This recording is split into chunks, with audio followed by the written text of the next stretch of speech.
No dejamos el tema del COVID porque acabamos de conocer ese libro, Paciente Cero, que nos ha estado relatando nuestro compañero periodista Quique Mateu, en el que podemos encontrar pues cómo fue su experiencia y cómo se ha desarrollado. Pero todos queremos tener un poquito esa bola de cristal, ojalá la tuviéramos para saber cuándo va a terminar todo esto, cuándo va a llegar la vacuna. Pero de momento la realidad nos dice que las infecciones vuelven otra vez a subir. Aquí en Extremadura lo estamos viendo en todo el país y en todo el mundo, desde luego. Y por ello nos ha llamado la atención también un modelo matemático, covidmodel.es, donde se estima que el número de fallecimientos por COVID también aquí en Extremadura iba a aumentar considerablemente en los próximos días. Y queríamos conocer cómo se realiza este estudio y cómo va a ser este futuro inmediato que se nos avecina. Para ello está con nosotros al teléfono Jorge Serrano Paradinas, que es coordinador de covidmodel.es. Muy buenos días, Jorge. Muy buenos días, Nuria. Muchas gracias por atendernos. Señalamos ese principio de esperanza que ojalá estuviera bien, pero sin olvidar nunca la responsabilidad y la realidad que nos rodea, que es de lo que vosotros partís también. Así es, yo creo que es la combinación perfecta, ¿no? Prudencia, pero a la vez esperanza, sabiendo que esto acabará pasando, ¿no? Pero ahora toca prudencia. Uh-huh.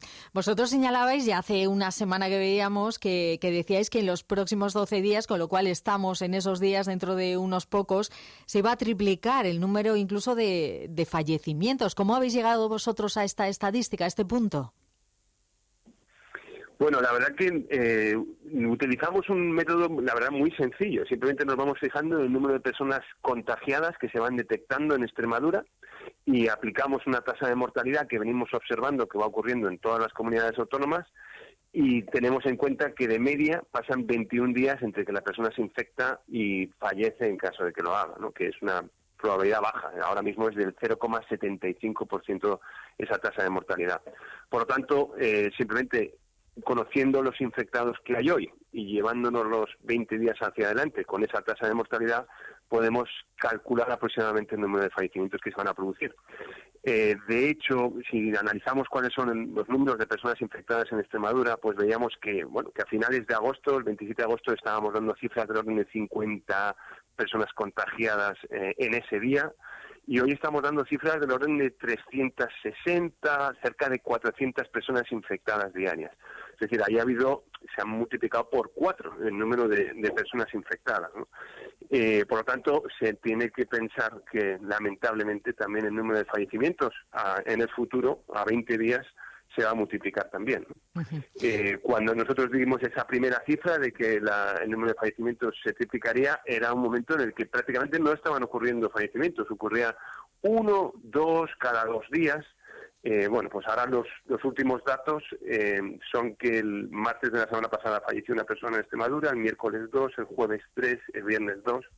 Ahora mismo, como estamos teniendo en cuenta todos esos fallecimientos que han ocurrido la semana pasada, la proyección en términos relativos ya no es tan grande, no pensamos que vayan a triplicarse en los próximos 14 días. Nuestra proyección es que si en los últimos 14 días fallecieron 10 personas, en los próximos 14 van a fallecer 22, ¿vale? Aproximadamente. Y la verdad que este tipo de análisis se viene cumpliendo en todas las comunidades autónomas de una manera muy matemática, porque al final el virus es el mismo y el ser humano es el mismo en todas las comunidades autónomas y esa probabilidad de fallecer más o menos se está manteniendo estable en todos sitios. Sobre todo porque somos nosotros quien lo puede frenar. Ustedes no están alterando nada, no es que lo deseen, por supuestísimo, ojalá que no se cumplan estas previsiones, pero sí que son unos cálculos matemáticos y que los estamos viendo, a pesar de que Extremadura se mantenía un poco en el número de contagios, en el porcentaje, tampoco en el más elevado, pero sí en el de fallecimientos. Sí, así es. Al final, lo que hay que tener en cuenta que es que los contagios se van convirtiendo en fallecimientos y es realmente matemáticamente que se está comprobando constantemente, ¿no? Ahí yo creo que hay que tener en cuenta que hay 2 focos, uno que empezó en Aragón en verano y que se extendió por Cataluña, Aragón, La Rioja, País Vasco, ahora mismo Navarra, y todo va llegando como con retraso. Por ejemplo, Navarra se levanta ahora, igual que Extremadura se estaba levantando hace solo 4 o 5 días, ¿no? Y un segundo foco que empezó en Madrid, que se contagió a las 2 Castillas, y ahora está llegando a Extremadura con un poco de retraso, ¿no? Y eso, por ejemplo, Ana, Extremadura y Navarra están en una situación muy, muy similar. Murcia también sería un tercer foco que comenzó la semana pasada y también ha empezado con mucha virulencia, también triplicando el número de fallecimientos en solo 2 semanas, ¿no? Ahí cuando en Murcia lo decimos, Murcia, por tal y como están evolucionando el número de personas infectadas, se van a triplicar el número de fallecimientos. También nos llamaron desde Onda Murcia diciendo, alarmados, diciendo, ojalá que esto no se cumpla, y nosotros obviamente decíamos, pues sí, ojalá que sí, y ahora nos están llamando otra vez diciendo, oye, que se ha cumplido, ¿cómo es posible? ¿Tienen ustedes una bola de cristal? Y dicen, no, ni decíamos barbaridades en aquel momento, ni tenemos una bola de cristal en este momento, es simplemente que estamos haciendo un análisis que es de puro sentido común. Miramos el número de personas infectadas, aplicamos una tasa de mortalidad que se está cumpliendo en todos los sitios y le llevamos hacia adelante pensando que las personas infectadas de hoy serán las que se fallezcan dentro de 20 días. Sobre todo porque este modelo matemático ya lleváis aplicándolo un tiempo y desde julio ha determinado una fiabilidad media del 96%. ¿No os equivocáis en nada? ¿Cuáles son esas variables que hacen que sea tan estable y tan fiable? Bueno, esa fiabilidad del 96% hay que tenerla en cuenta en un periodo de 12 días. Es decir, si nosotros nos aventuráramos a decir cuál es el número de fallecimientos que se va a producir el miércoles de la semana que viene, nuestra fiabilidad se reduciría por debajo del 50%. Pero si nosotros decimos que en los próximos 14 días van a fallecer 22 personas, entonces nuestra fiabilidad aumenta considerablemente. Esto es porque en los grandes números la probabilidad se hace muchísimo más fácil. Cuando estamos apostando por un solo día para un determinado número de muertes, la probabilidad de acertar es muchísimo menor. Esto además hay que tener en cuenta que nosotros no recibimos informes todos los días. El Ministerio de Sanidad emite un informe solo de lunes a viernes y el sábado y domingo estamos ciegos. El lunes nos emiten lo que ha ocurrido durante todo el fin de semana y no nos queda otra alternativa que hacer una estimación de lo que ha pasado el sábado y el domingo. Por lo tanto, cuando nosotros proyectamos esas cifras que corresponden al sábado y el domingo al futuro, pues ahí obviamente no podemos ser excesivamente muy precisos, ¿no? Pero cuando hacemos el análisis en un intervalo de 14 días, como lo estamos haciendo, pues ahí sí, la probabilidad, la fiabilidad es muy alta. Y sobre todo estamos descubriendo también en esta época que esos gráficos son tan necesarios para ver cómo está la situación, porque claro, fluctúan en cada comunidad autónoma, los datos son de una forma o de otra, en algunos se hacen una serie de test, en otros no se hacen test, pero en este caso vosotros funcionáis con esas variables que sí que son iguales, el número de infectados y al final el número de muertes. Exactamente, es simplemente la misma tasa de mortalidad en todos los sitios. Hay que decir que en la primera ola la tasa de mortalidad no fue igual en todos los sitios. Esto yo creo que es el dato más importante. ¿Por qué no lo fue? Porque la saturación hospitalaria no fue la misma en todas las comunidades autónomas. Por ejemplo, en Madrid y en Cataluña la tasa de mortalidad se incrementó muchísimo, también en Castilla-La Mancha, porque la saturación fue enorme. En Madrid podíamos hablar de colapso, igual que en Castilla-La Mancha, de colapso sanitario.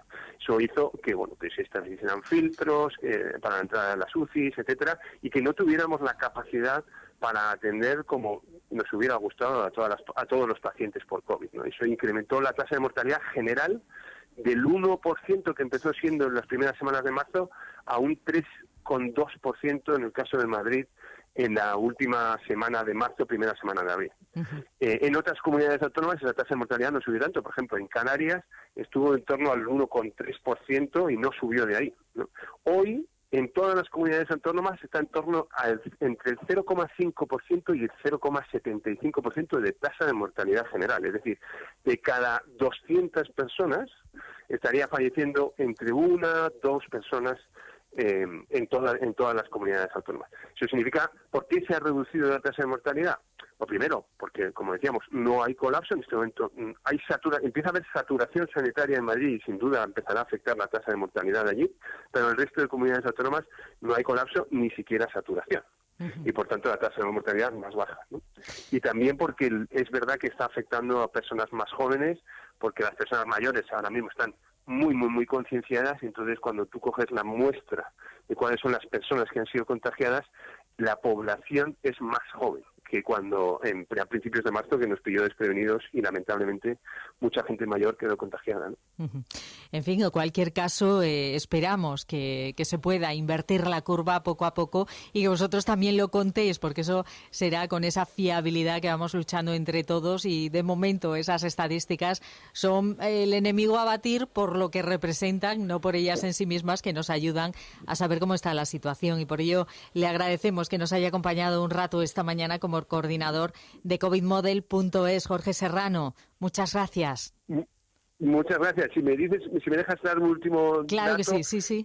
Ahora, desde el Partido por un Mundo Más Justo, que somos los que hemos liderado este estudio, tenemos muchísimo interés en conocer cómo está el estado de la saturación sanitaria, como le decía, porque eso es lo que provoca un incremento de la tasa de mortalidad muy fuerte. Eso es lo que hace que las personas ya no fallezcan por el COVID, sino porque no han sido adecuadamente atendidas, ¿no? Entonces, hoy en Extremadura, un dato positivo es que el número de personas que están en camas infectadas con COVID es solo el 4%.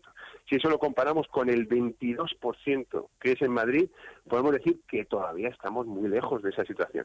Lo que preocupa es la tendencia. Entonces, nosotros ahora mismo estamos haciendo una videoconferencia todos los meses. El 1 de octubre tenemos una, se pueden apuntar en covidmodel.es, para explicar con detalle qué es lo que está ocurriendo en tiempo real en cada una de las comunidades autónomas. Así que animamos a todo el que pueda estar interesado a conocerlo. ¿Cuándo va a ser? ¿Cuándo es? Gusto. ¿Cuándo será? El 1 de octubre. El 1 de octubre.